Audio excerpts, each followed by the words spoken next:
I am speaking to you from the cabinet room at 10 Downing Street. This morning, the British ambassador in Berlin handed the German government a final note, stating that unless we heard from them by 11 o'clock, that they were prepared at once to withdraw their troops from Poland, a state of war would exist between us. I have to tell you now that no such undertaking has been received, and that consequently this country is at war with Germany. You can imagine what a bitter blow it is to me that all my long struggle to win peace has failed. Yet I cannot believe that there is anything more or anything different that I could have done and that would have been more successful. Up to the very last, it would have been quite possible to have arranged a peaceful and honorable settlement between Germany and Poland. But Hitler would not have it. He had evidently made up his mind to attack Poland whatever happened. And although he now says he put forward reasonable proposals which were rejected by the Poles, that is not a true statement. The proposals were never shown to the Poles, nor to us. And though they were announced in the German broadcast on Thursday night, Hitler did not wait to hear comments on them, nor did his troops to cross the Polish frontier the next morning. His action shows convincingly that there is no chance of expecting that this man will ever give up his practice of using force to gain his will. He can only be stopped by force. And we in France are today, in fulfillment of our obligations, going to the aid of Poland, who is so bravely resisting this wicked and unprovoked attack upon her people. We have a clear conscience. We have done all that any country could do to establish peace. The situation in which no word given by Germany's ruler could be trusted, and no people or country could feel itself safe, had become intolerable. And now that we have resolved to finish it, I know that we will all play your part with calmness and courage.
received His Majesty's commission to form a new administration, it was the evident wish and will of Parliament and the nation that this should be conceived on the broadest possible basis, and that it should include all parties, both those who supported the late government and also the parties of the opposition.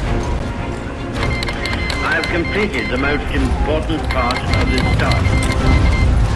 A war cabinet has been formed of 5 members, representing, with the Liberal opposition, the unity of the nation. The 3 party leaders have agreed to serve either in the war cabinet or in high executive office.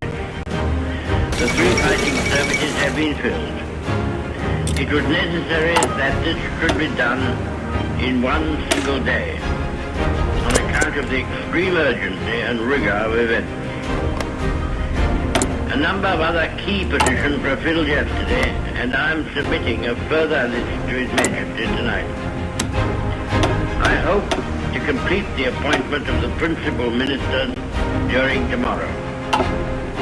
The appointment of the other ministers usually takes a little longer, but I trust that when Parliament meets again, this part of my task will be completed, and that the administration will be complete in all respects.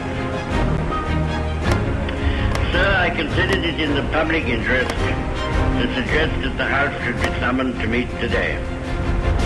Mr. Speaker agreed and took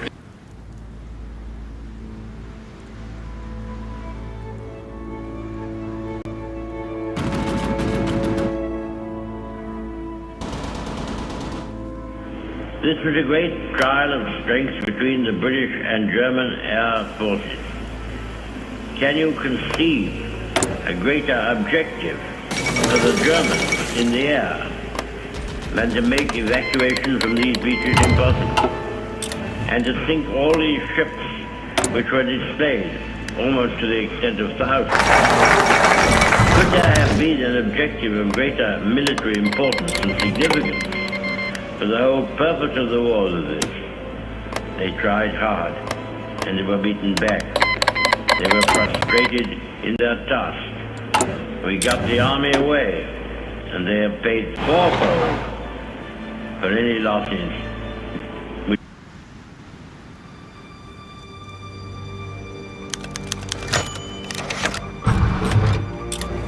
Mr. Speaker, the disastrous military events which have happened during the past fortnight have not come to me with any sense of surprise. Indeed, I indicated a fortnight ago, as clearly as I could to the House, that the worst possibilities were open, and I made it perfectly clear that whatever happened in France would make no difference to the resolve of Britain and the British Empire to fight on, if necessary for years, if necessary alone.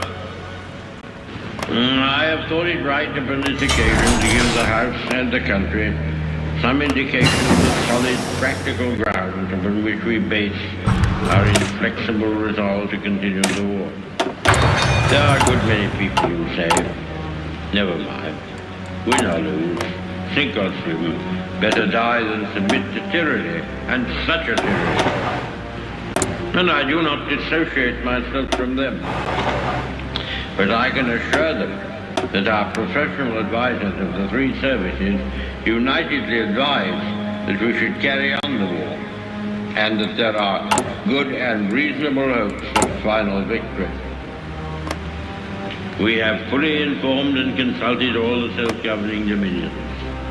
These great communities, far beyond the oceans, who have been built up on our